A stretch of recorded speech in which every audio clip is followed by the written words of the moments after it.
ஜெபம் செய்வோம். அல்லேலூயா. கர்த்தரை துதியுங்கள். அவர் நல்லவர், அவர் கிருபை என்றும் உள்ளது.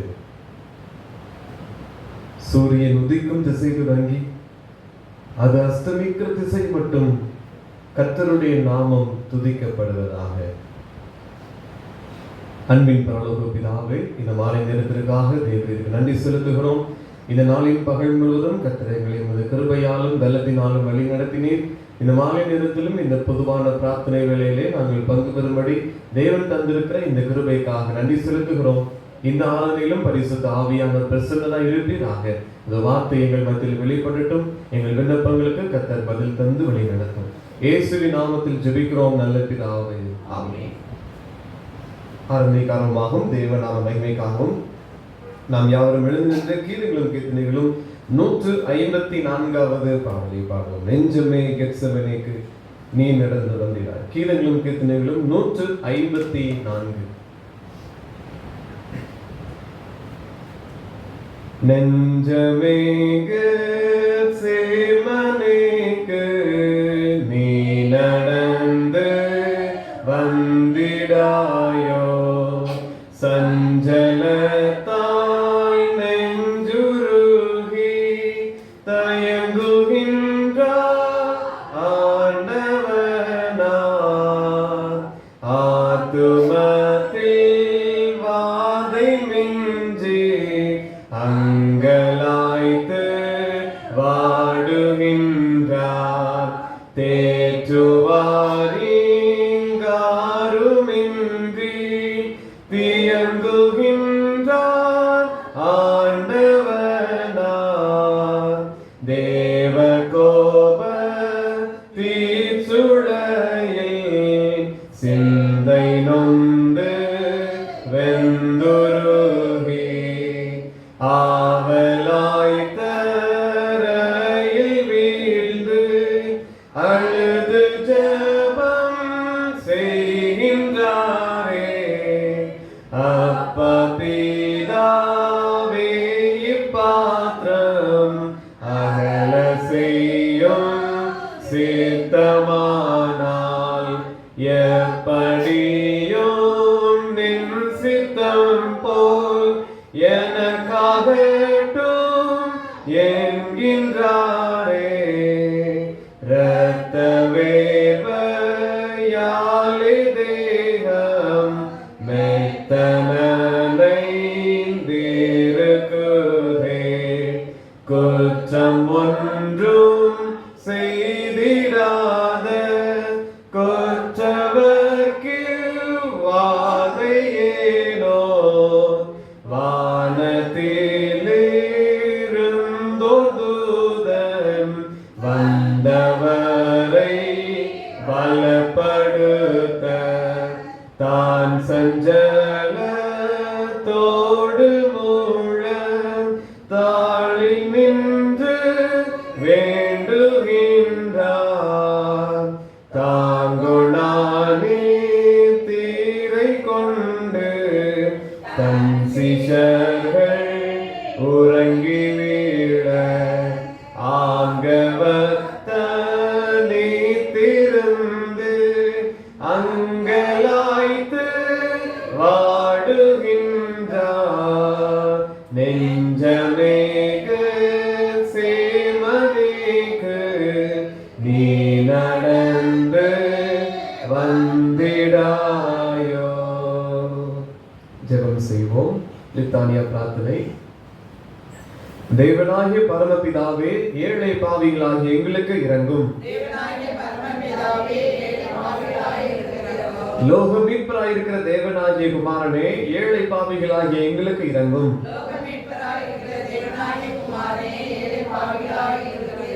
பிதாவிலும் குமாரனிலும் என்று புறப்படுகிற தேவனாகிய பரிசுத்த ஆவியே, ஏழை பாவிகளாகிய எங்களுக்கு இரங்கும்.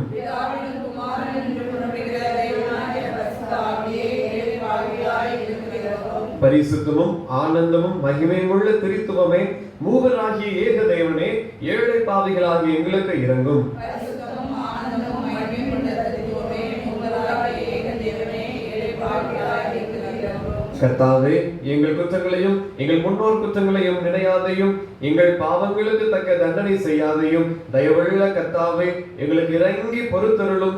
மகா விலைவேந்த இரத்தத்தால் மீட்டுக் கொண்ட உம்முடைய சின்னமாகிய எங்கள் மேல் என்றைக்கும் கோபமாயிராமல் இறங்கி பொறுத்தருளும். சகல தீமையிலும் ஆபத்திலும் நின்றும் பாவத்திலும் பிசாசின் தந்திரங்களிலும் விரோதங்களிலும் நின்றும் உம்முடைய கோபத்திலும் நித்திய ஆக்கினையிலும் நின்றும் இருதய குருட்டாட்டத்தில் நின்றும் அகந்தையிலும் வீண் பெருமையிலும் மாயத்திலும் நின்றும் பொறாமையிலும் பகையிலும் வர்மத்திலும் சகலவித அன்பு தாழ்ச்சியிலும் நின்றும் விபச்சாரத்திலும் மரணத்துக்கு ஏதுவான மற்ற எல்லா பாவத்திலும் நின்றும் உலகத்தினாலும் மாம்சத்தினாலும் பிசாசினாலும் வருகிற சகல வஞ்சகங்களிலும் நின்றும் இடியிலும் பெருங்காற்றிலும் நின்றும் பெருவாரி விஷ வியாதிகளிலும் பஞ்சத்திலும் நின்றும் யுத்தத்திலும் கொலையிலும் சடுதில் வரும் மரணத்திலும் நின்றும் சகலவித கலகத்திலும் அதிகாரிகளுக்கு விரோதமான கட்டுப்பாட்டிலும் தாய் நாட்டு துரோகத்திலும் நின்றும் சகலவித பொய் போதகத்திலும் வேத புரட்டலிலும் சபை பிரிவினையிலும் நின்றும் இருதய கடினத்திலும் உமது வசனத்தையும் கற்பனையையும் அசட்டை பண்ணும் துணிவிலும் நின்றும் தேவரீருடைய பரிசுத்த வருடாவதார ரகசியத்து நிமித்தமும் இந்த பரிசுத்த பிறப்பு விருத்த சேதனத்தின் நிமித்தமும் முத ஞான ஸ்நானம் உபவாசம் சோதனை நிமித்தமும் தேவரீருடைய மனவேதனை இரத்த வேர்வை நிமித்தமும் முது சிலுவை பாடுகளின் நிமித்தமும் அருமையான மரணத்தின் நிமித்தமும் நீர் அடக்கம் பண்ணப்பட்டது நிமித்தமும் மகிமையோட உயிர் தெழுந்து பரமண்டலத்துக்கு ஏறினது நிமித்தமும் பரிசுத்தாவி வந்தது நிமித்தமும் துக்கப்படும் காலத்திலும் சுகப்படும் காலத்திலும் மரண வேளையிலும் நியாய தீர்ப்பு நாளிலும் கர்த்தராகிய தேவனே, பாவிகளாகிய எங்களுக்கு செவி கொடுக்க வேண்டும் என்று பிரார்த்திக்கிறோம். எங்கும் உள்ள ஒரு பரிசுத்த சபையை சத்திய மார்க்கத்தில் நடத்தி ஆள வேண்டும் என்று எங்கள் குடியரசுத் தலைவரையும் மாநில ஆளுநர்களையும் நாடு ஆளுவோரையும் ஆசீர்வதித்து அவர்களை உமது பரம ஞானத்தால் நடத்தியுள்ள வேண்டும் என்று சிறந்த உறுதியான ஆசீர்வாதங்களின் மேல் அமையும் முயற்சிகளால் எல்லா காரியங்களும் ஒழுங்காய் வகுக்கப்பட்டு நிலை பெற்றோங்கும்படி பாராளுமன்றத்தையும் சட்ட சபைகளின் வேலைகளையும் நீர் ஆண்டு நடத்தி ஆசீர்வதித்துள்ள வேண்டும் என்று நீதிபதிகளையும் அலுவலர்களையும் வழி நடத்தி அவர்கள் நீதியை நடப்பிக்கவும் சத்தியத்தை பரிபாலனம் பண்ணவும் கிருபையுள்ள வேண்டும் என்று அலுவலர்கள் எல்லாருக்கும் ஞானத்தையும் தெளிந்த அறிவையும் ஏக சிந்தையையும் அருளி செய்ய வேண்டும் என்று எங்கள் தேசத்தை எல்லா மோசங்களிலும் விக்கினங்களிலும் தற்காத்து நிலத்திலும் நீரிலும் ஆகாயத்திலும் தற்பாதுகாப்புக்கு என்று நியமிக்கப்பட்டிருக்கும் படைகளை பாதுகாத்துள்ள வேண்டும் என்று பேராயர்கள் ஆயர்கள் உதவியாயர்கள் யாவருக்கும் ஒரு வசனத்தை பற்றிய மெய் அறிவாகிய பிரகாசத்தை அளித்து அவர்கள் பிரசங்கத்தினாலும் நடக்கையினாலும் அவ்வசனத்தை தகுதியாய் பிரசித்தம் செய்து காண்பிக்கும்படி கிருபை செய்ய வேண்டும் என்று உம்முடைய ஜனங்கள் எல்லாரையும் ஆசீர்வதித்து காப்பாற்ற வேண்டும் என்று எல்லா நாடுகளுக்கும் ஒருமையையும் சமாதானத்தையும் ஒரே சிந்தையையும் அருளி செய்ய வேண்டும் என்று நாங்கள் உம்மில் அன்பு கூர்ந்து உமக்கு பயந்து உமது கற்பனைகளின்படி ஜாக்கிரதையாய் நடக்க எங்களுக்கு நல்மனதை கொடுக்க வேண்டும் என்று உம்முடைய ஜனங்கள் எல்லாரும் உமது வசனத்தை சாந்தமாய் கேட்டு அன்புடனே உட்கொண்டு ஆவியின் கனிகளை கொடுக்கும்படி கிருபையை அதிகமாய் தந்துள்ள வேண்டும் என்று வழி தப்பி மோசம் போன யாவரையும் சத்திய வழியில் திருப்ப வேண்டும் என்று நிற்கிறவர்களை பலப்படுத்தி மன ஊக்கம் இல்லாதவர்களை தேற்றி ஆதரித்து விழுந்தவர்களை கை தூக்கி கடைசியில் சாத்தானங்கள் கால்களின் கீழ் நசுக்கி போட வேண்டும் என்று மோசத்திலும் வறுமையிலும் துன்பத்திலும் அகப்பட்ட யாவருக்கும் சகாயத்தையும் ஆறுதலையும் செய்ய வேண்டும் என்று நிலத்திலும் நீரிலும் ஆகாயத்திலும் பயணம் செய்கிற யாவரையும் பிரசவ வேதனைப்படுகிற பெண்கள் எல்லாரையும் சகல வியாதிக்காரரையும் குழந்தைகளையும் காப்பாற்றி காவலில் அடைபட்டவர்கள் சிறைப்பட்டவர்கள் யாவருக்கும் இரக்கம் செய்ய வேண்டும் என்று தாய் தந்தை இல்லா பிள்ளைகளையும் கைம்பெண்களையும் திக்கற்றவர்கள் ஒடுக்கப்பட்டவர்கள் அனைவரையும் காத்து பராமரிக்க வேண்டும் என்று எல்லா மனுஷருக்கும் இரக்கம் செய்ய வேண்டும் என்று எங்களை பகைக்கிறவர்களுக்கும் துன்பப்படுத்துகிறவர்களுக்கும் அவதூறு பண்ணுகிறவர்களுக்கும் மன்னித்து அவர்கள் இருதயத்தை திருப்ப வேண்டும் என்று பூமியின் நற்பலன்களை அதனதன் காலத்தில் நாங்கள் அனுபவிக்கும்படி அவைகளை எங்கள் உபயோகத்துக்காக தந்து காப்பாற்ற வேண்டும் என்று எங்களுக்கு மெய்யான மனம் திரும்புதலை தந்து எல்லா பாவங்களையும் அஜாக்கிரதையையும் அறியாமையையும் மன்னித்து பரிசுத்த வசனத்தின்படி எங்கள் நடக்கையை சீர்படுத்துவதற்கு பரிசுத்த ஆவியின் கிருபையை அருளி செய்ய வேண்டும் என்று தேவனுடைய குமாரனை நாங்கள் வேண்டிக் கொள்கிறதை கேட்டருளும். லோகத்தின் பாவங்களை சுமந்து இருக்கிற தேவ ஆட்டுக்குட்டியே, லோகத்தின் பாவங்களை சுமந்து இருக்கிற தேவ ஆட்டுக்குட்டியே, கிறிஸ்துவே கேட்டருளும். கர்த்தாவே எங்களுக்கு இறங்கும். கிறிஸ்துவே எங்களுக்கு இறங்கும். கர்த்தாவே எங்களுக்கு இறங்கும்.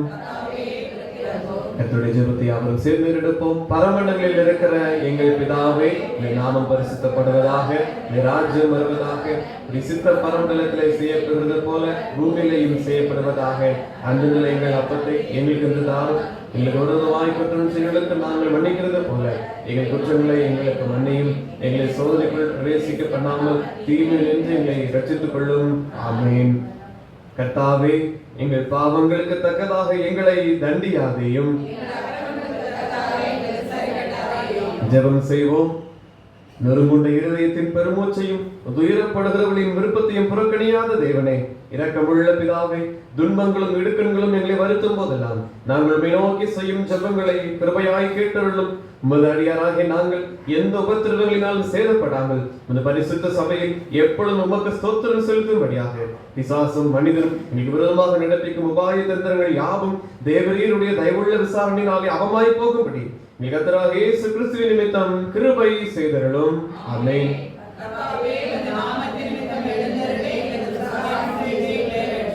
பராபரனே, எங்கள் பிதாக்கள் காலத்திலும் அவர்களுக்கு முந்தின பூர்வ காலத்திலும் தேவரீர் செய்த மகத்தான கிரியைகளை எங்கள் பிதாக்கள் அறிவிக்க எங்கள் காதுகளால் கேட்டோம்.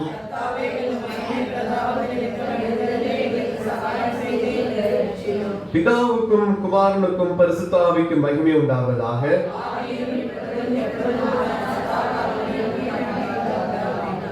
கிறிஸ்துவே, எங்கள் சத்துருக்களை விலக்கி எங்களை ரட்சியும். உருக்கமாய் எங்கள் மன விசாரங்களை பாரும். தயவாய் இரக்கத்துடன் எங்கள் ஜெபங்களை கேளும். கிறிஸ்துவே, இப்பொழுதும் எப்பொழுதும் செவி கொடுத்தருளும். கர்த்தாவே, உம்முடைய இரக்கத்தை எங்களுக்கு காண்பியும். ஜெபம் செய்வோம். பிதாவே, எங்கள் பலவீனங்களை இரக்கமாய் நோக்கி பார்த்து நியாயமாய் எங்களுக்கு வர வேண்டிய தீங்குகள் எல்லாவற்றையும் உமது நாமத்துக்கு மகிமை உண்டாக விலக்கி எங்களுக்கு நேரிடும் எல்லா துன்பங்களிலும் நாங்கள் உமது இரக்கத்தை பூரணமாய் நம்பி பற்றிக் கொள்ளவும் உமக்கு கனமும் மகிமையும் உண்டாக எப்பொழுதும் மாசில்லாத பரிசுத்த நடக்க உள்ளவர்களாய் உம்மை சேவிக்கவும் கிருபை செய்ய வேண்டும் என்று ஒரே மத்தியஸ்தரும் காரியகர்த்தருமாக இயேசு கிறிஸ்துவின் மூலமாய் மனத்தாழ்மையோட வேண்டிக் கொள்கிறோம். ஆமென். சகல பரிசுத்த விருப்பங்களுக்கும் சகல நல்ல ஆலோசனைகளுக்கும் சகல நீதியான கிரியைகளுக்கும் காரணராகிய கடவுளை, உலகம் தரக்கூடாத சமாதானத்தை முதலியராகிய எங்களுக்கு தந்தருளும். நாங்கள் உமது கற்பனைகள் கீழ்ப்படிந்து நடக்க மன உற்சாகம் உள்ளவர்களாக இருந்து சத்துரு பயம் இல்லாமல் உம்மாலே காக்கப்பட்டு ஆறுதலோடும் அமைதலோடும் எங்கள் ஜீவகாலத்தை போக்குவதற்கு எங்கள் இரட்சகராகிய இயேசு கிறிஸ்துவின் புண்ணியங்களை நிமித்தம் கிருபை செய்தருளும். ஆமென். கர்த்தாவே, எங்கள் அந்தகாரம் நீங்க வெளிச்சம் தந்து இந்த ராத்திரியில் நேரிடும் சகல மோசங்களுக்கும் விக்கினங்களுக்கும் மிகுந்த இரக்கத்தினால் எங்களை விலக்கி காக்க வேண்டும் என்று ஒரே குமாரனும் எங்கள் இரட்சகருமாக இயேசு கிறிஸ்துவின் அன்பின் நிமித்தம் வேண்டிக் கொள்கிறோம். ஆமென். இத்தருணத்தில் ஒருமனப்பட்டு உம்மை நோக்கி எங்கள் பொதுவான விண்ணப்பங்களை செய்ய எங்களுக்கு கிருபை அளித்த சர்வ வல்லமையுள்ள தேவனே, 2 பேராவது 3 பேராவது என் நாமத்தினாலே கூடி வரும் பொழுது அவர்கள் கேட்கிறவைகளை அருளிச் செய்வேன் என்று வாக்குறுதி இருக்கிறீரே. கர்த்தாவே, உமது அடியராகிய எங்களுக்கு வேண்டிய நன்மைகள் உண்டாக எங்கள் விருப்பங்களை வேண்டுதல்களையும் இப்பொழுது நிறைவேற்றி இம்மையிலே சத்தியத்தை அறிகிற அறிவையும் மறுமையிலே நித்திய ஜீவனையும் எங்களுக்கு கட்டளையிட்டருளும். ஆமென். தேசத்திற்காக